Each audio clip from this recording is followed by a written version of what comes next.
The baby's cry cut through the cabin like a cracked bell, sharp and relentless, and the woman in seat 3A, tailored blazer, tired eyes, fingers clenched around a silent phone, did something no one expected.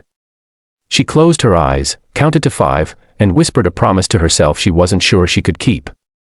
If she could survive this flight, she could survive anything. What she didn't know was that before the plane touched down, one stranger's choice would turn her carefully controlled world upside down and leave an entire crew staring in stunned silence. The flight had already been tense before the doors closed. Delays stacked on delays, a packed cabin, a low hum of impatience that seemed to rise with every minute on the tarmac. The woman in 3A, known to the world as a decisive leader who never missed a deadline, had boarded with a headache and a schedule that allowed for no margin of error. She had chosen the earliest flight, the quietest seat, the illusion of control. Then the baby started crying. It wasn't a fussy whimper. It was the kind of cry that came from somewhere deep, raw, and urgent, a sound that made other parents' shoulders tense in sympathy and everyone else's jaw tighten in reflex. The father sat 2 rows back, a man in a worn hoodie, eyes rimmed red with exhaustion, rocking the infant with a rhythm that spoke of long nights and practiced patience. He murmured apologies without lifting his gaze, as if saying sorry enough times could soften the sound. The CEO tried to ignore it at first. She adjusted her noise-canceling headphones, scrolled through unread messages, rehearsed talking points for the meeting waiting on the other side of the flight. The cry pressed through everything. A few passengers sighed loudly. Someone muttered. A flight attendant offered a practiced smile and a cup of water. The woman in 3A felt something unfamiliar rising in her chest, not anger exactly, but a crack in the armor she wore so well. She remembered a time, long ago, when she had been the one whispering apologies in public places, when control had been a luxury she couldn't afford. Minutes stretched. The baby's cry wavered, then surged again. The father's hands shook as he bounced, paced the narrow aisle, tried a bottle, then a pacifier. Nothing worked. A complaint floated forward. The air grew thick. The CEO pressed her forehead to the cool window, watching clouds slide past, feeling the weight of eyes and expectations even though none of them were looking at her. She considered asking to be moved, then dismissed the thought. This wasn't about comfort anymore. It was about something she couldn't quite name. The father finally sank back into his seat, shoulders slumped, defeat etched across his face. He stared at the crying child as if searching for the right words to fix a problem that didn't have any. That was when the woman in 3A unbuckled her seatbelt. She stood slowly, aware of the ripple of surprise her movement caused. The flight attendant turned, concern flickering across her face. The CEO took a breath, steadied herself, and walked back toward the sound. The father looked up, alarm flashing in his eyes, bracing for another complaint. Instead, she smiled, not the polished smile of boardrooms and cameras, but a soft, uncertain one that felt real even to her. "May I?" she asked, gesturing gently. The father hesitated, then nodded, too tired to argue, hope and fear colliding in his expression. She took the baby with careful hands, surprised by the warmth, the weight, the way the crying hitched as if startled by the change. She held the child close, swaying slightly, humming a tune she hadn't sung in years. It wasn't perfect. It wasn't magical. But slowly, impossibly, the cry softened. The cabin seemed to hold its breath. When the baby finally fell quiet, a fragile peace settled over the rows. A few people looked away, embarrassed by their earlier impatience.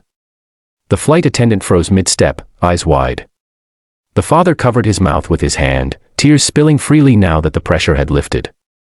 The CEO felt something shift inside her, a reminder that leadership didn't always look like standing at the front of a room. Sometimes it looked like standing in the aisle, rocking someone else's responsibility because it was the right thing to do. She returned the baby gently, squeezed the father's shoulder, and walked back to her seat.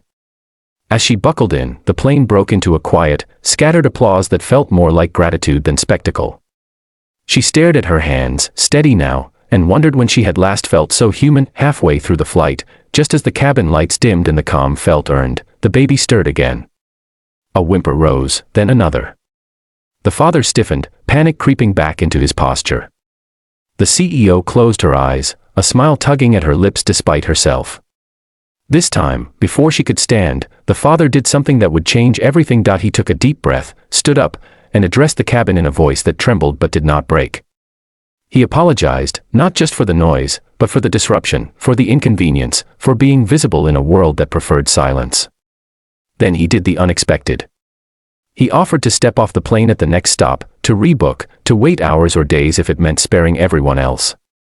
He held his child close, bracing for rejection as if it were inevitable. The words landed hard. The flight attendant's mouth fell open. A murmur swept through the rows. The CEO stood again, faster this time, heart pounding. She turned to face him, then the cabin. "No," she said, clear and firm, the voice that had closed deals and calmed storms. "You're not going anywhere." She spoke of nights without sleep, of moments when life didn't follow a schedule, of how compassion wasn't a favor but a shared responsibility. She didn't name her title. She didn't need to. The room shifted as if a weight had been lifted. Heads nodded. Someone called out support. The flight attendant blinked back tears. The father sat, stunned, as the CEO reached out and took the baby again, this time with confidence. She paced the aisle, humming, talking softly, turning the moment into something communal rather than isolating. Other passengers offered smiles, toys, whispered encouragement. The cry faded once more, replaced by a soft sigh that felt like forgiveness. When the plane landed, the father waited, unsure of what came next. The CEO paused beside him, scribbled a number on a scrap of paper, and pressed it into his hand. "For anything," she said simply. "You're doing great." He looked down at the name, recognition dawning, and then back up at her, speechless. The crew watched, still stunned, as she walked off the plane like any other passenger, blending into the crowd. Weeks later, the story would spread, not as a tale of power or status, but as a reminder. That leadership can be quiet. That kindness can interrupt even the most carefully planned lives. That sometimes, the most shocking move isn't authority flexed, but empathy offered. And somewhere between takeoff and landing, a room full of strangers learned that patience, once shared, can change everything.